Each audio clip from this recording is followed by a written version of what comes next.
¿Te has preguntado por qué a veces, aunque oras, sientes que el Espíritu Santo se ha alejado de ti? La respuesta podría estar en hábitos aparentemente inofensivos que con el tiempo endurecen el corazón.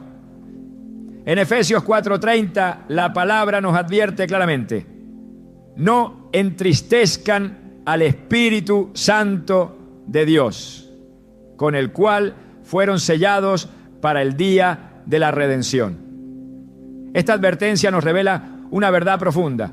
Nuestras acciones diarias pueden alejar la presencia del Espíritu si no están alineadas con la voluntad divina. Hoy veremos cómo ciertos comportamientos, especialmente en mujeres creyentes, pueden apagar esa llama sagrada sin que lo noten. Te mostraremos cómo identificarlos, cómo transformarlos y cómo restaurar la comunión con el Espíritu de Dios. Porque Él desea habitar en un corazón limpio, humilde y dispuesto. ¿Estás lista para entender lo que Dios tiene reservado para ti? Desde los primeros días de la humanidad, la queja ha sido uno de los hábitos más destructivos para el alma. Fue con una sola frase dicha, en descontento, una expresión de insatisfacción ante lo que Dios ya había provisto, que el corazón de Eva comenzó a desviarse. Satanás no necesitó una larga argumentación para sembrar la duda. Solo le hizo una pregunta que desató un deseo, con que Dios os ha dicho Génesis 3:1. Y lo que siguió después fue un acto de rebelión nacido de una semilla de inconformidad. Esa misma semilla, aún hoy, sigue operando en muchas mujeres cristianas sin que se den cuenta de cuán profundamente puede alejar al Espíritu Santo. A veces la queja no suena agresiva ni desafiante. Se camufla en frases como otra vez lo mismo, ya no puedo más, Dios no me escucha, o ¿por qué siempre me pasa a mí? Frases que parecen inofensivas, humanas, comprensibles, pero cada una de ellas, cuando se repite, forma parte de un patrón que poco a poco transforma el corazón en un lugar inhóspito para el Espíritu Santo. La palabra de Dios no deja dudas sobre esto. En Filipenses 2:14 se nos exhorta con claridad: háganlo todo sin quejas ni contiendas. No es solo un consejo moral, es una instrucción directa para proteger la comunión con el Espíritu.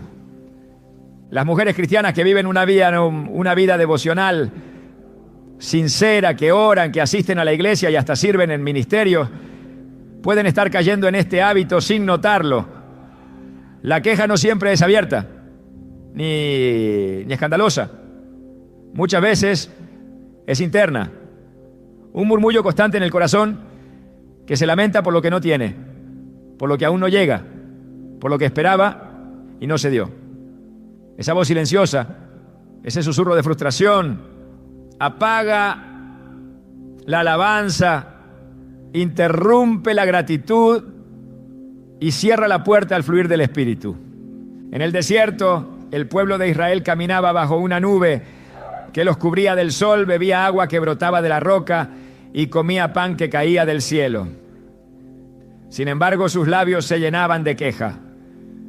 Números 11:1 dice: aconteció que el pueblo se quejó a oídos del Señor, y lo oyó el Señor, y se encendió su ira. El juicio vino no por grandes actos de maldad, sino por un hábito persistente de quejarse, de menospreciar lo que Dios estaba haciendo. ¿Cuántas veces hacemos lo mismo, pero en un contexto moderno? Nos quejamos del esposo, de los hijos, del trabajo, del cuerpo, del ministerio, del tiempo, del clima, de la iglesia, de los demás. Y sin notarlo, cada queja va oscureciendo la luz que debería reflejar la presencia del Espíritu en nosotras. Lo más peligroso de este hábito es que suele justificarse. Se presenta como una necesidad de desahogo, como una expresión de agotamiento o incluso como un derecho emocional. Pero la verdad espiritual es otra. La queja no es neutra. Tiene una carga espiritual que contamina el ambiente interno del alma. Salmo 77:3 nos muestra las consecuencias cuando dice: me acordaba de Dios y me conmovía, me quejaba y se desmayaba mi espíritu. El salmista reconoce que la queja tiene el poder de debilitar el espíritu. No es solo un desahogo emocional, es una fuga espiritual. Recuerdo la historia de una mujer que, siendo líder en su congregación, comenzó a sentirse desconectada. No era que hubiera dejado la oración o la lectura bíblica. Seguía asistiendo a sus reuniones, cantando y sirviendo. Pero algo en su interior se había ido apagando.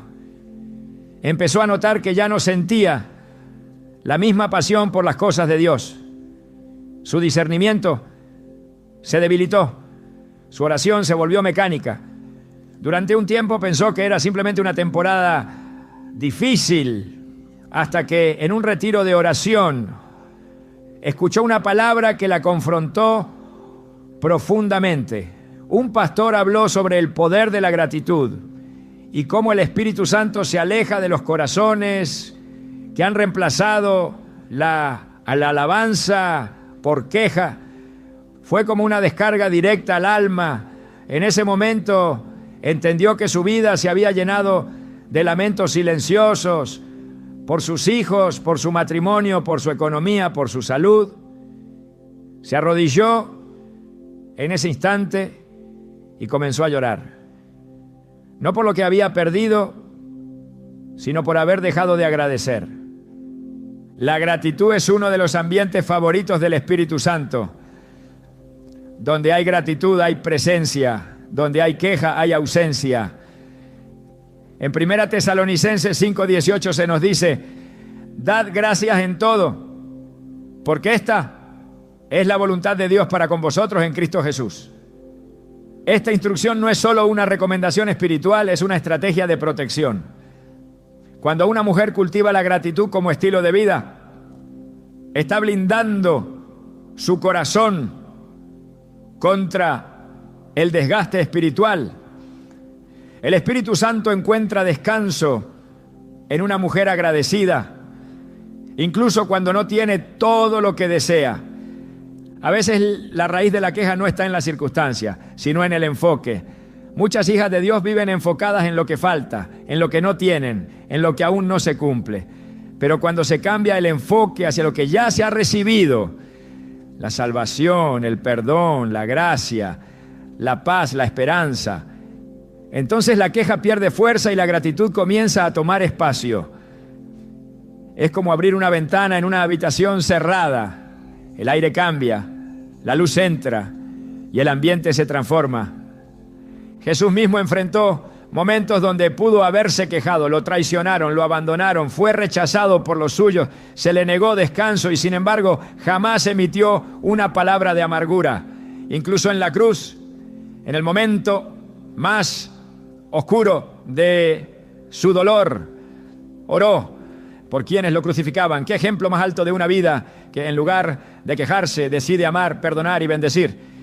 En Isaías 53:7 se profetiza de él: angustiado él y afligido, no abrió su boca. El silencio de Jesús en medio del sufrimiento es una enseñanza que confronta profundamente a toda mujer cristiana que ha hecho de la queja su lenguaje habitual. Una de las trampas más sutiles de la queja es que no siempre parece dirigida a Dios. A veces es hacia otros, hacia la vida, hacia el sistema, pero en el fondo es una expresión de desconfianza hacia la soberanía divina. Cuando nos quejamos, estamos diciendo, aunque no con palabras, que lo que Dios permite no es suficiente, que su provisión no basta, que su dirección no nos satisface.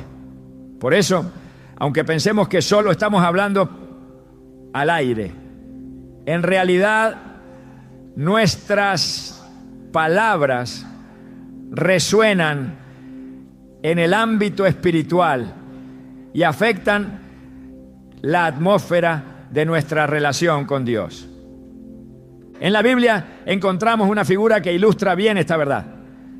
Mical, la esposa del rey David, observó desde su ventana cómo él danzaba con gozo ante el Señor al traer el arca del pacto. En lugar de unirse al júbilo, lo despreció en su corazón.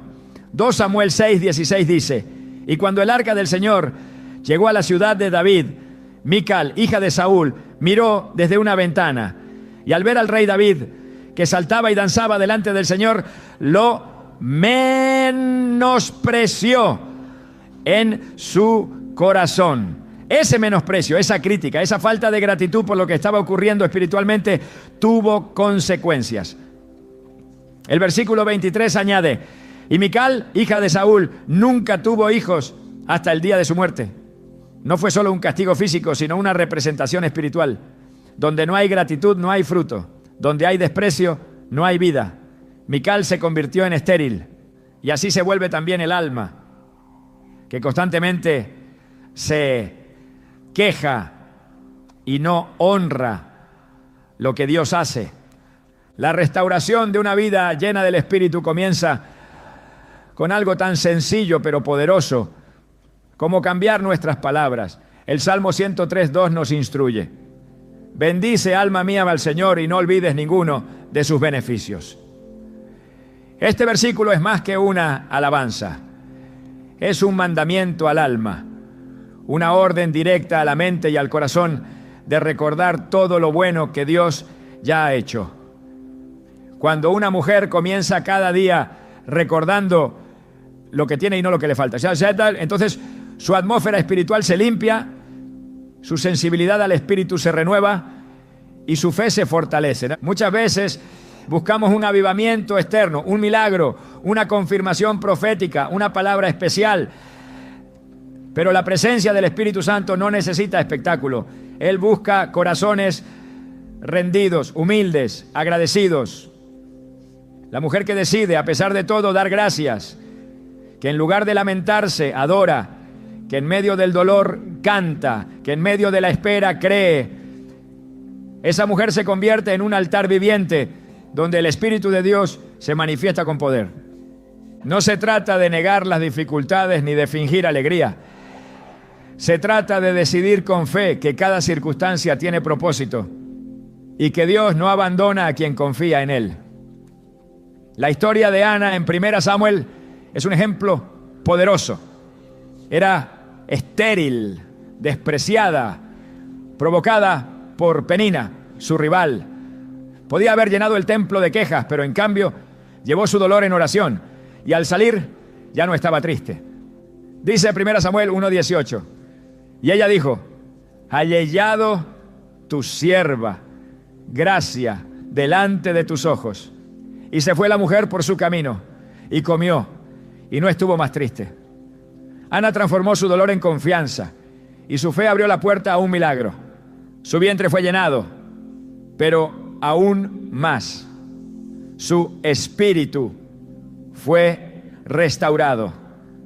Si has estado viviendo bajo una nube de quejas, si tus oraciones se han vuelto listas de demandas y tus pensamientos se enfocan más en lo que te duele que en lo que Dios ha hecho, hoy es el día para hacer un cambio. El Espíritu Santo no se siente cómodo en un ambiente de murmuración, pero sí es atraído por la alabanza, por el gozo, por el reconocimiento constante de la bondad de Dios. No importa si todo en tu vida aún no es perfecto. Lo importante es que tu corazón sea un lugar donde Él quiera habitar. Tal vez pienses que es difícil cambiar este hábito, pero la buena noticia es que no estás sola. El mismo espíritu que se aparta ante la queja es el que te da poder para vencerla. Él no se aleja para siempre, solo espera que le abras la puerta con humildad y arrepentimiento. Y cuando eso ocurre, su presencia regresa con más fuerza, con más ternura, con más dirección. Hoy haz un alto, mira a tu alrededor, cuenta tus bendiciones, recuerda lo que Dios ya ha hecho. Cambia tus palabras, cambia tu enfoque, cambia tu atmósfera, porque una mujer que deja la queja y abraza la gratitud se convierte en un faro de luz, una portadora de su gloria, una morada donde el Espíritu Santo se complace en habitar. La crítica no siempre se manifiesta como un ataque directo o un juicio abierto. Muchas veces se disfraza de preocupación, de sinceridad o de un deseo genuino de corregir lo que está mal. Sin embargo, en lo profundo del espíritu, la crítica constante es una evidencia clara de que algo en el corazón ha dejado de ser guiado por la gracia. Una mujer cristiana que vive con una actitud crítica desarrolla una sensibilidad selectiva. Detecta errores en todo, pero pierde la capacidad de discernir el obrar del Espíritu. Esto, inevitablemente, produce un ambiente tóxico donde el Espíritu Santo no se manifiesta con libertad. La Biblia es clara al advertir sobre el poder destructivo de las palabras. En Proverbios 18:21 se afirma que la muerte y la vida están en poder de la lengua. Esta verdad no es simbólica. Cada palabra emitida puede edificar o destruir, puede ser canal de sanidad o instrumento de división. Una mujer que vive criticando, que tiene siempre algo negativo que decir de su esposo, sus hijos, su iglesia, sus líderes o incluso de otras mujeres en la fe, no solo está dañando sus relaciones, está contristando al Espíritu de Dios. Efesios 4, 29 a 30 lo conecta directamente. Ninguna palabra corrompida salga de vuestra boca, sino la que sea buena para la necesaria edificación. Y no contristéis al Espíritu Santo de Dios. Este pasaje coloca en la misma línea la manera en que hablamos y la permanencia del Espíritu Santo en nuestra vida. En los evangelios Jesús confrontó una y otra vez a aquellos que usaban sus palabras para señalar, juzgar y condenar. Los fariseos eran expertos en criticar. Veían con ojo agudo las fallas de los demás, pero eran ciegos ante su propia condición espiritual. En Mateo 7, 3 a 5 Jesús les pregunta: ¿y por qué miras la paja que está en el ojo de tu hermano y no echas de ver la viga que está en tu propio ojo? Este pasaje no es solo una advertencia moral, es una denuncia contra el espíritu crítico que impide la comunión con Dios. Cuando una mujer cristiana adopta este hábito como parte de su carácter, está alineándose con una actitud farisaica que pone el énfasis en los errores ajenos mientras descuida su santidad interior. El peligro de este hábito no está únicamente en lo que produce hacia afuera, sino en lo que revela hacia adentro. Una mujer crítica está revelando una condición del alma que no ha sido sanada. La crítica nace del orgullo, de la inseguridad, de la comparación y del deseo de sentirse superior. En lugar de ver a los demás como hermanos en proceso, los ve como obstáculos, amenazas o simplemente personas indignas de misericordia. En lugar de bendecir, maldice. En lugar de orar, señala. En lugar de construir, desgasta. Este patrón, aunque sea común, es profundamente ofensivo para el Espíritu Santo. El apóstol Santiago dedicó un extenso análisis sobre la lengua y su poder. En Santiago 3:9 a 11 escribe: con ella bendecimos al Dios y Padre, y con ella maldecimos a los hombres. De una misma boca proceden bendición y maldición. Hermanos míos, esto no debe ser así. Este texto revela que el uso de las palabras es una expresión directa del estado espiritual del corazón. Jesús dijo en Lucas 6:45, de la abundancia del corazón habla la boca. Por tanto, una mujer que constantemente critica no tiene simplemente un problema de lenguaje, tiene una condición interior que necesita ser redimida. El Espíritu Santo no puede habitar plenamente en un corazón dividido, que adora con los labios pero condena con la misma lengua. El impacto de la crítica también se extiende a la atmósfera espiritual del hogar. Muchas mujeres no entienden por qué sus casas se sienten pesadas, por qué hay constantes discusiones o por qué no logran experimentar paz. La respuesta en muchos casos está en las palabras que se pronuncian a diario.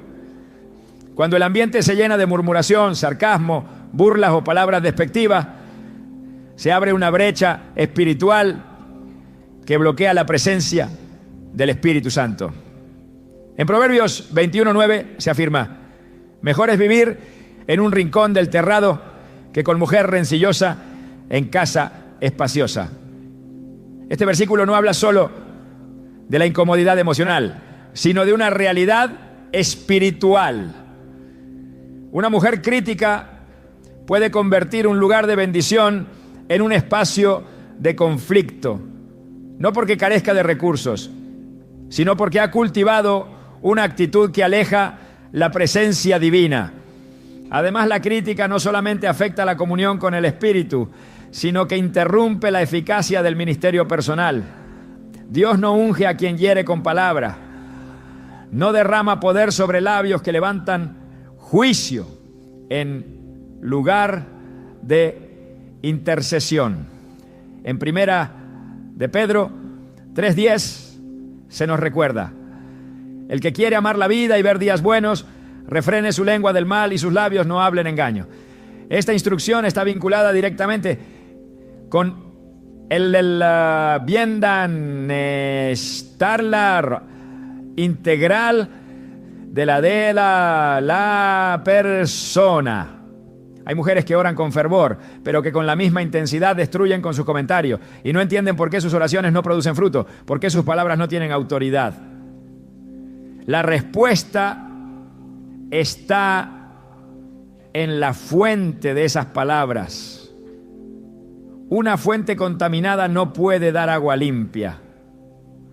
En el contexto de la iglesia, este hábito adquiere un matiz aún más delicado: la crítica entre hermanas, la murmuración sobre los líderes, los comentarios disfrazados de preocupación, son grietas que debilitan el cuerpo de Cristo. En Gálatas 5:15, Pablo advierte: pero si os mordéis y os coméis unos a otros, mirad que también no os consumáis unos a otros. La destrucción mutua empieza con palabra. Lo que comienza como de una observación puede transformarse en una raíz de amargura que divide, enfría y finalmente destruye la unidad espiritual. Una mujer que permite que la crítica gobierne su conversación se convierte en una aliada del enemigo, aunque sin quererlo. La corrección bíblica sí existe. No se trata de nunca hablar sobre lo que está mal, pero la corrección guiada por el Espíritu tiene un tono, un fruto y una intención distinta. Es restauradora, no condenatoria. Busca levantar, no exponer. Se basa en el amor, no en la superioridad moral.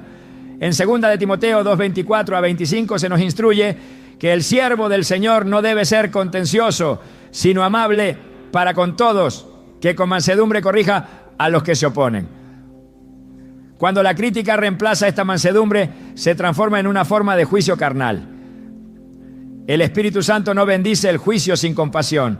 Su naturaleza es la gracia, la paciencia, la redención. Una mujer llena del Espíritu no se complace en señalar errores, sino en interceder por aquellos que aún están siendo moldeados. Es necesario examinar cuidadosamente el contenido habitual de nuestras conversaciones. ¿Qué ocupa la mayor parte de nuestras palabras? ¿Qué se comparte en las charlas con amigas, en los grupos de oración, en los mensajes enviados, en los comentarios dejados en redes sociales? Una mujer puede asistir a la iglesia con fidelidad y sin embargo ser instrumento de división si no guarda su lengua. En Tito 3:2 Pablo escribe que debemos no hablar mal de nadie, no ser pendencieros, sino amables, mostrando toda mansedumbre para con todos los hombres. Esta no es una recomendación opcional, es una condición espiritual para mantenernos en la dirección del Espíritu. El silencio muchas veces es más poderoso que una palabra mal dicha. En Proverbios 10:19 se nos advierte: en las muchas palabras no falta pecado, mas el que refrena sus labios es prudente. La sabiduría no se manifiesta en la abundancia de opiniones, sino en la capacidad de discernir cuándo hablar y cuándo callar. El Espíritu Santo se mueve con libertad en ambientes donde las palabras están sujetas a su dirección, pero se retrae donde hay juicio impulsivo, comentarios hirientes o actitudes de corrección carnal. Jesús enseñó que de cada palabra ociosa que salga de nuestra boca daremos cuenta en el día del juicio. Mateo 12:36. Esta afirmación debería estremecer a cualquiera que toma la crítica a la ligera. Nada se pierde en el aire. Todo queda registrado. Todo tiene peso espiritual. Las palabras tienen el poder de bendecir o bloquear. Por eso, una mujer que desea caminar en comunión con el Espíritu debe ser extremadamente cuidadosa con lo que pronuncia. No solo en público, sino también en privado. No solo en reuniones, sino también en conversaciones cotidianas. El hábito de criticar también va desgastando la fe. Una mujer que critica constantemente termina creyendo más en los errores de los demás que en el poder transformador de Dios. Pierde la capacidad de ver el potencial espiritual de los que la rodean. Se vuelve escéptica, insatisfecha, impaciente. Y en esa condición su corazón se vuelve menos receptivo a la voz de Dios. Porque el Espíritu no habla en medio del juicio, sino en la atmósfera de la compasión y la verdad. Una mujer crítica pierde la visión espiritual. Ya no ve con los ojos del cielo, sino con los ojos de la carne. El llamado es a reemplazar la crítica por intercesión. Donde hay juicio debe haber oración. Donde hay señalamiento debe haber clamor. Donde hay disgusto debe haber misericordia.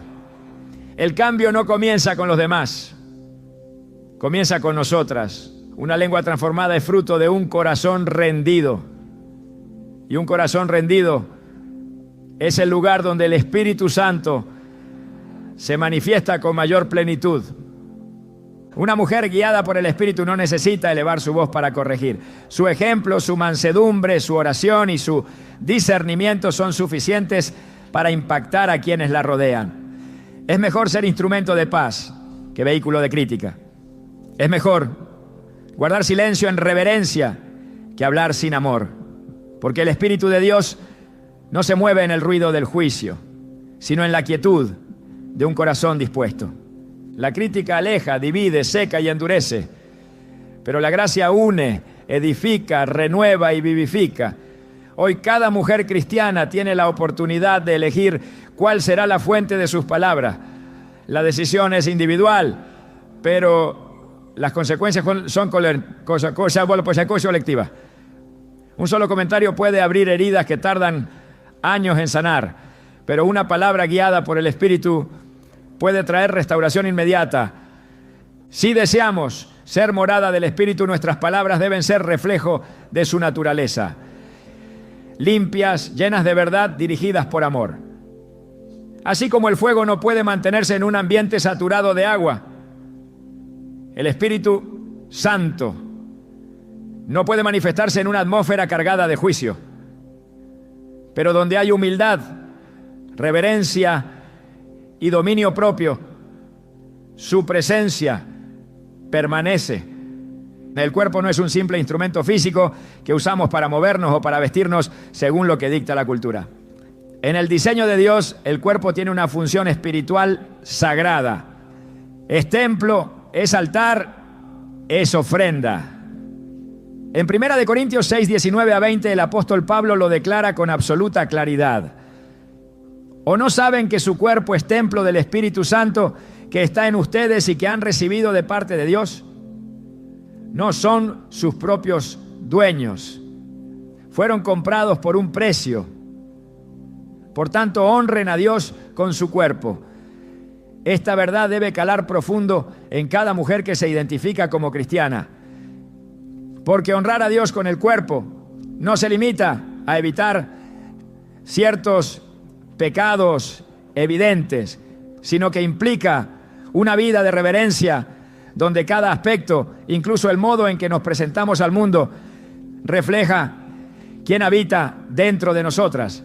En una cultura que promueve constantemente la exposición, la seducción y el deseo de ser vista, muchas mujeres creyentes han bajado la guardia espiritual sin notarlo. La línea entre libertad y provocación se ha vuelto borrosa.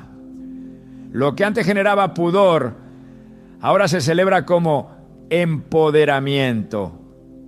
Lo que antes era llamado modestia, hoy se acusa de opresión.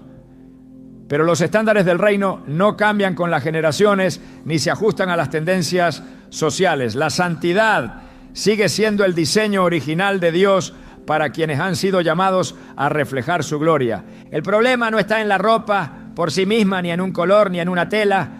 El problema está en la intención. En 1 de Timoteo 2:9-10, Pablo exhorta a las mujeres creyentes a vestirse con modestia, decoro y buen juicio, no con peinados ostentosos, ni oro, ni perlas, ni vestidos costosos, sino con buenas obras, como corresponde a mujeres que profesan servir a Dios. Aquí el énfasis no está en un código rígido de vestimenta, sino en una actitud interior que se manifiesta exteriormente. La modestia no es un estilo, es un fruto del espíritu. Es una expresión de humildad, de dominio propio, de honra a Dios y de respeto hacia uno mismo y hacia los demás. El Espíritu Santo se manifiesta con libertad en corazones que han aprendido a negarse a sí mismos, y esa negación se evidencia en los detalles. Cuando una mujer elige vestirse con sobriedad, con recato, con dignidad, no está reprimiéndose, está adorando. Está diciendo con su apariencia externa lo mismo que dice en oración: Señor, mi vida entera te pertenece. El Espíritu Santo no comparte espacio con el deseo de agradar al mundo. Santiago 4 lo expresa sin ambigüedades. ¿No saben que la amistad con el mundo es enemistad con Dios? Cualquiera que se quiera hacer amigo del mundo se vuelve enemigo de Dios. Esto no es una exageración. Es una advertencia seria. No se puede pretender vivir en comunión con el Espíritu mientras se persigue la aprobación visual y superficial del mundo. Muchos confunden la belleza con la sensualidad, pero no son lo mismo.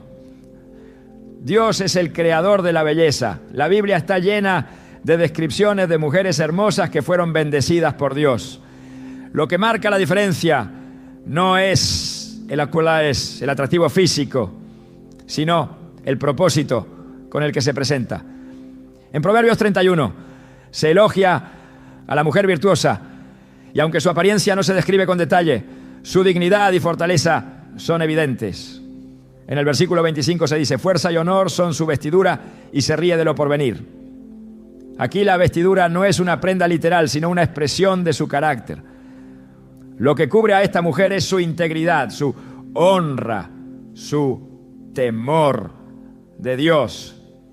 Esa es la verdadera belleza que atrae al Espíritu Santo.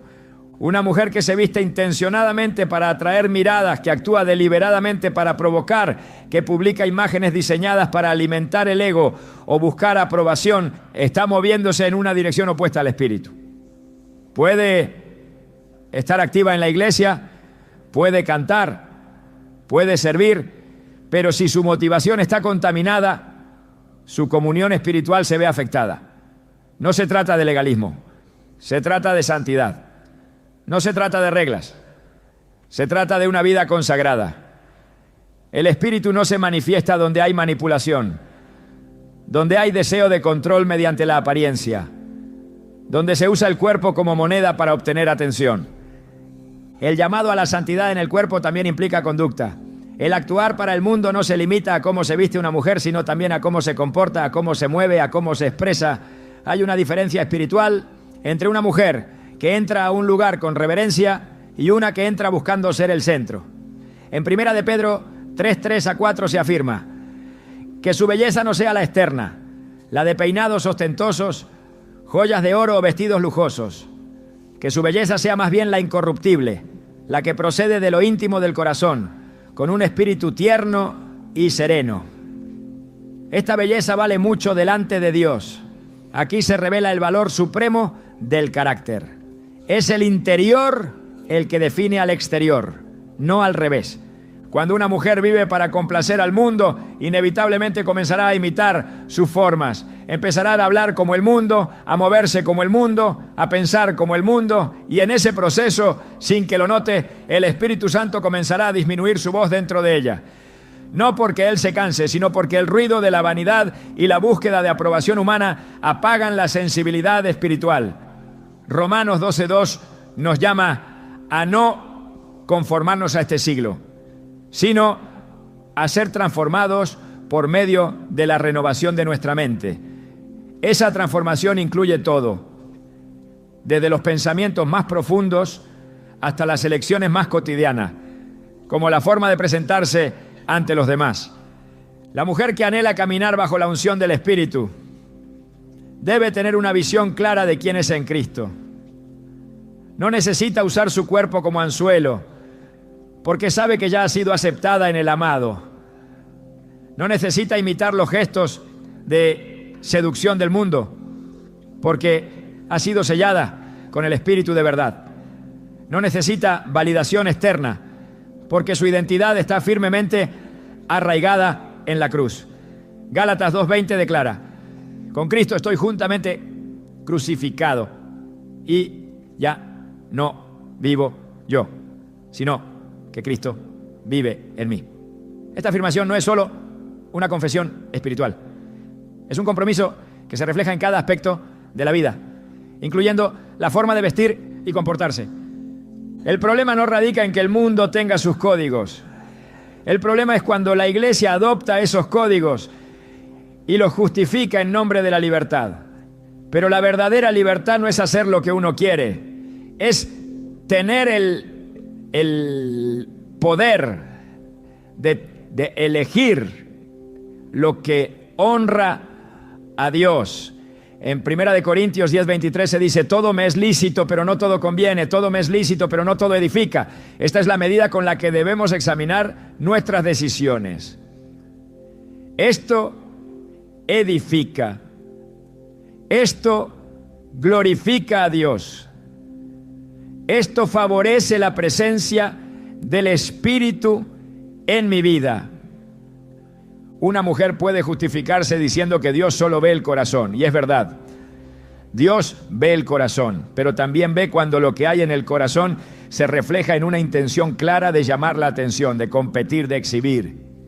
En Jeremías 17:10 se afirma: yo, el Señor, escudriño el corazón, pruebo los pensamientos. Nada está oculto delante de Él. La apariencia externa puede engañar a los hombres, pero no a Dios.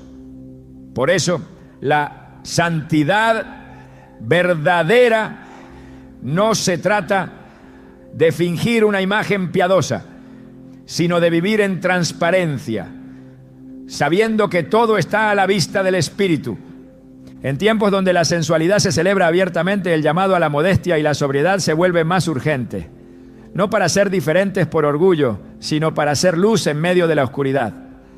Mateo 5:14 declara: vosotros sois la luz del mundo.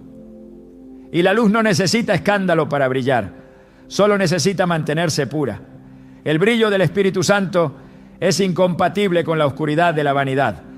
No puede coexistir la gloria de Dios con una actitud que busca la exaltación personal.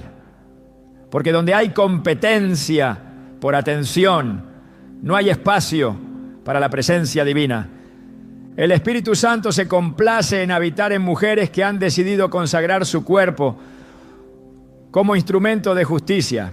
En Romanos 6:13 se nos exhorta: no ofrezcan los miembros de su cuerpo al pecado como instrumentos de injusticia. Al contrario, ofrézcanse más bien a Dios y presenten sus miembros a Dios como instrumentos de justicia. Este versículo revela que cada parte del cuerpo tiene un propósito espiritual. No es neutral. Cada mirada, cada postura, cada palabra, cada paso puede glorificar a Dios o contradecir su carácter. Una mujer que ha entendido esto comienza a elegir con propósito.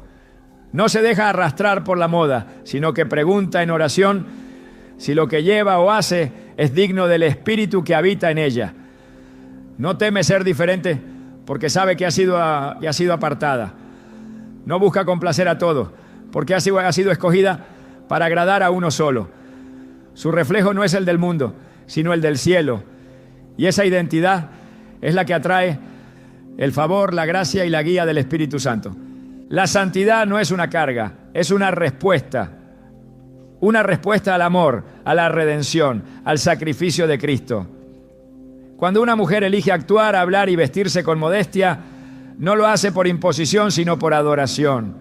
Cada decisión se convierte en una ofrenda silenciosa, cada renuncia en un acto de intimidad con Dios. Y en ese proceso, el Espíritu fluye con libertad, con poder, con gozo, porque encuentra en ella un vaso limpio, dispuesto, separado. No se puede caminar en poder espiritual mientras se vive bajo el modelo del mundo. No se puede esperar revelación del cielo mientras se busca afirmación en la tierra. El Espíritu Santo no es un complemento a nuestro estilo de vida. Es el Señor y Él no comparte su gloria con nadie. Isaías 42:8 lo dice con firmeza. Yo soy el Señor, ese es mi nombre, y no daré mi gloria a otro, ni mi alabanza a imágenes. Cuando una mujer vive para ser admirada, está compitiendo con la gloria de Dios. Y esa competencia no puede terminar bien. La mujer que elige la santidad por encima del aplauso humano está sembrando para la eternidad. Está preparando su vida para ser morada continua del Espíritu. Su apariencia no grita por atención, pero su presencia impacta. No necesita seducir, porque su espíritu emana reverencia.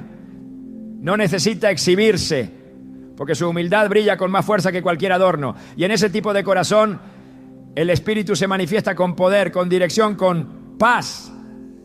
Hay una lucha silenciosa que muchas mujeres cristianas enfrentan cada día, sin ponerle nombre, sin identificarla como una amenaza espiritual real, sin reconocer que mientras más se aferran a ella, más se alejan del mover del Espíritu en sus vidas. Es el deseo de control, esa necesidad imperiosa de tener todo bajo supervisión, de que nada se escape de sus manos, de que cada detalle esté resuelto según sus propias fuerzas, sus propios métodos y su propio entendimiento. Esta actitud, aunque socialmente aceptada e incluso admirada, en el reino espiritual representa una barrera clara para la obra del Espíritu Santo, porque donde reina el control humano, no hay espacio para la soberanía divina. La Escritura nunca nos enseñó a vivir dependiendo de nuestras capacidades. Desde el principio, el llamado de Dios ha sido a la entrega, a la confianza total, a la rendición del yo. En Proverbios 3:5-6 se nos instruye: confía en el Señor con todo tu corazón y no te apoyes en tu propia prudencia.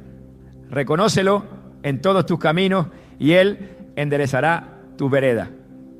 Este mandato no es solo un consuelo para los momentos difíciles, es una advertencia contra la tendencia del alma humana a querer controlar lo que solo Dios puede dirigir. El Espíritu Santo se mueve con libertad en corazones que han aprendido a soltar, no en aquellos que viven sujetando con fuerza cada situación, cada persona, cada decisión. El deseo de control no siempre se expresa con gritos o imposiciones. A veces se manifiesta en el perfeccionismo, en la ansiedad constante, en la dificultad para delegar, en la impaciencia ante el tiempo de Dios. Es una carga pesada que no fue diseñada para que la llevemos. Mateo 11, 28 a 30, nos presenta la invitación directa de Jesús. Venid a mí todos los que estáis trabajados y cargados, y yo os haré descansar. Mi yugo es fácil y ligera mi carga. Una mujer que desea vivir guiada por el Espíritu no puede seguir arrastrando el peso de querer resolverlo todo, porque mientras más se esfuerza por controlar, más se aleja de la fe. Y sin fe es imposible agradar a Dios. Hay una diferencia profunda entre responsabilidad y control. Dios nos llama a ser responsables con lo que Él nos entrega, pero no a convertirnos en señoras absolutas de cada aspecto de la vida. Cuando el deseo de controlar invade el corazón, comienzan a surgir frutos amargos. Frustración cuando las cosas no salen como se esperaba. Irritación hacia los demás cuando no cumplen nuestras expectativas. Agotamiento mental por el esfuerzo de mantenerlo todo en orden. Y, sobre todo, una desconexión progresiva con la voz del Espíritu, porque la agenda personal termina reemplazando la voluntad de Dios. En Isaías 31, Dios denuncia con severidad esta actitud diciendo: ay de los hijos rebeldes, dice el Señor, que ejecutan planes que no son míos, que hacen alianzas sin mi aprobación, acumulando pecado sobre pecado. Este versículo revela una verdad que muchas pasan por alto. No todo plan bien intencionado está alineado con el Espíritu. Muchas veces lo que parece sabio, lo que parece seguro, lo que parece estratégico, no es más que una iniciativa nacida de la carne. Y cuando se camina en esa dirección, el resultado no es paz, sino resistencia. Porque el Espíritu Santo no se ajusta a nuestros esquemas.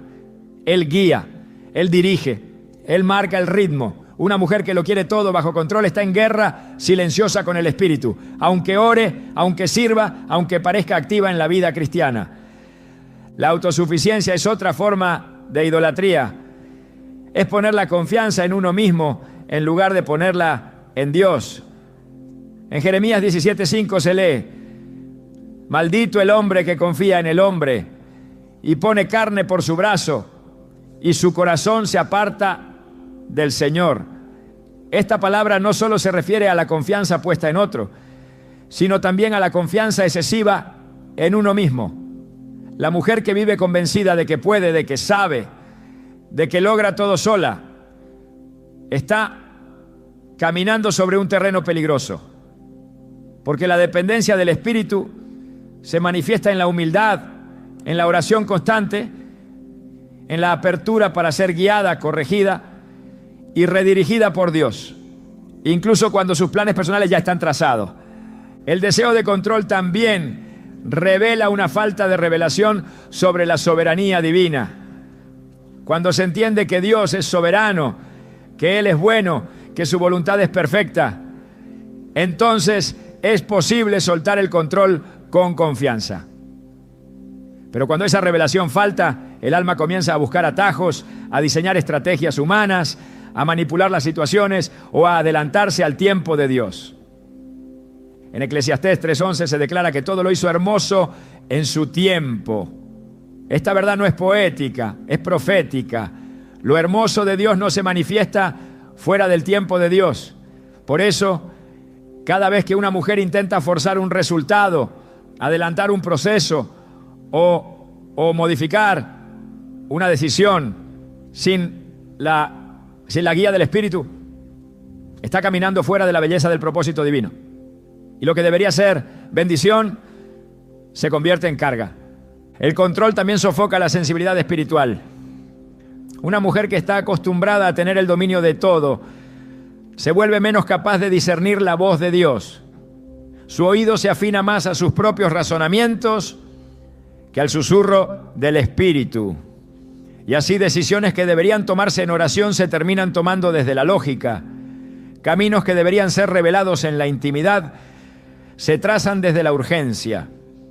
Y poco a poco el corazón se endurece. En Hebreos 3:7-8 se nos advierte: Si oyeréis hoy su voz, no endurezcáis vuestros corazones. El corazón se endurece cuando la voz del Espíritu es ignorada una y otra vez por la voz del control interno. A menudo el deseo de control está vinculado al miedo. Miedo a perder algo, miedo a que las cosas salgan mal, miedo a la incertidumbre, miedo al rechazo, miedo al fracaso. Y donde hay miedo, hay tormento. 1 Juan 4:18 dice que el perfecto amor echa fuera el temor. Pero para que ese amor obre con poder, hay que rendirse. Rendir el miedo, rendir el plan, rendir el deseo de tener la razón, rendir el camino, rendir las expectativas, rendir el trono del corazón para que el Espíritu Santo ocupe el lugar que le corresponde. No hay comunión con el Espíritu donde no hay rendición. No hay dirección divina donde hay obstinación humana. No hay descanso del alma mientras haya autosuficiencia. Y no hay manifestación del reino donde el yo sigue sentado como rey. El Espíritu Santo es una persona, no es una fuerza que se activa. Es el Dios vivo que guía con delicadeza y como tal no fuerza su voluntad. Él guía pero espera ser escuchado. Él habla pero espera que se obedezca. Él conduce, pero solo a quienes deciden seguirlo, ¿no? El deseo de control también bloquea el fluir del espíritu en la vida emocional. Una mujer controladora lucha con la ansiedad, con la frustración, con el enojo cuando las cosas se salen de su guión. Y en ese estado, su espíritu se vuelve tenso, cerrado, agitado. Pero el fruto del espíritu es paz. Gálatas 5:22-23 lo describe. Mas el fruto del Espíritu es amor, gozo, paz, paciencia, benignidad, mansedumbre, dominio propio. Cuando estos frutos no están presentes es señal de que el control ha reemplazado al Espíritu. Y esa sustitución es más común de lo que parece. Porque muchas viven una fe basada en el esfuerzo propio, no en el fluir del Espíritu. Basada en el hacer, no en el ser, en la planificación, no en la dependencia. La dirección del Espíritu requiere espacio, requiere pausa, requiere humildad, requiere escucha, requiere una disposición a dejarse guiar, incluso cuando eso significa cambiar de dirección, cancelar un plan o esperar cuando todo en nosotras quiere avanzar. En Isaías 55, 8-9, Dios dice: porque mis pensamientos no son vuestros pensamientos, ni vuestros caminos mis caminos. Como son más altos los cielos que la tierra, así son mis caminos más altos que vuestros caminos.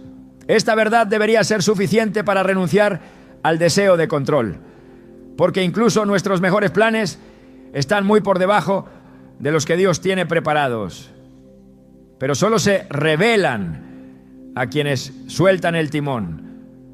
Una vida llena del Espíritu es una vida flexible, no inestable, sino moldeable, no insegura, sino abierta a ser dirigida. Es una vida que no necesita tener todas las respuestas porque conoce al que las tiene. Es una vida que no se desespera cuando las cosas cambian, porque sabe que todo obra para bien a los que aman a Dios. Romanos 8:28 lo asegura. Esa es la paz que viene con la rendición. Esa es la confianza que inunda el alma cuando se suelta el deseo de controlar y se toma la decisión de confiar. Rendir el control no es perder el valor personal, es reconocer que el mayor acto de sabiduría es dejar que el Espíritu Santo gobierne cada paso.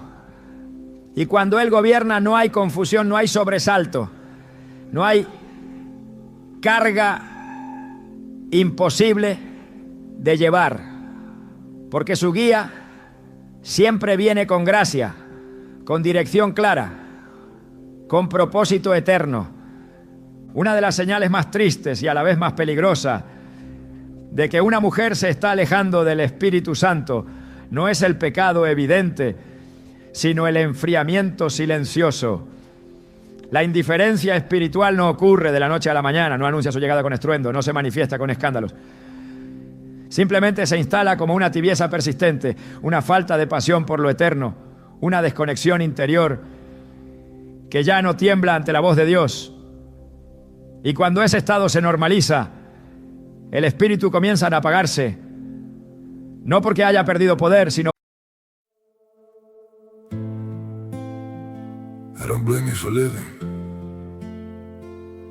this wish had been enough for you to stay.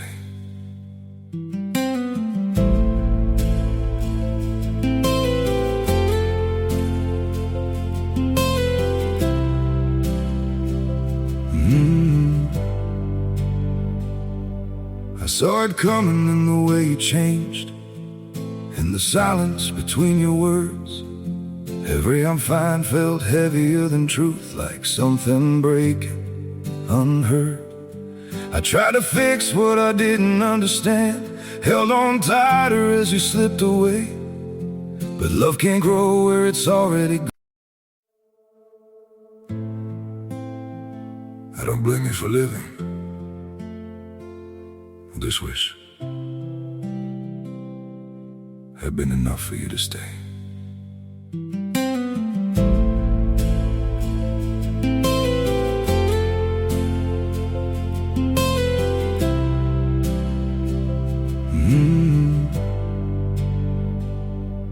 I saw it coming in the way you changed, in the silence between your words.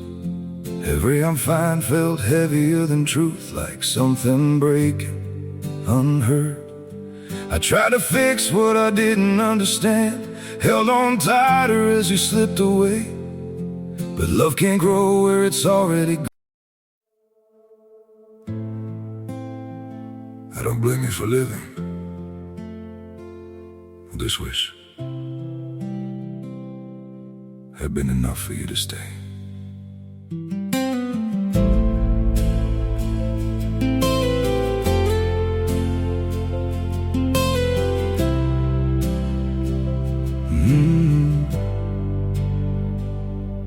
I saw it coming in the way you changed, in the silence between your words. Every I'm fine felt heavier than truth, like something breaking unheard. I tried to fix what I didn't understand, held on tighter as you slipped away.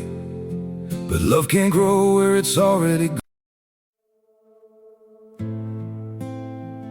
I don't blame you for living this wish.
porque el alma ha dejado de responder.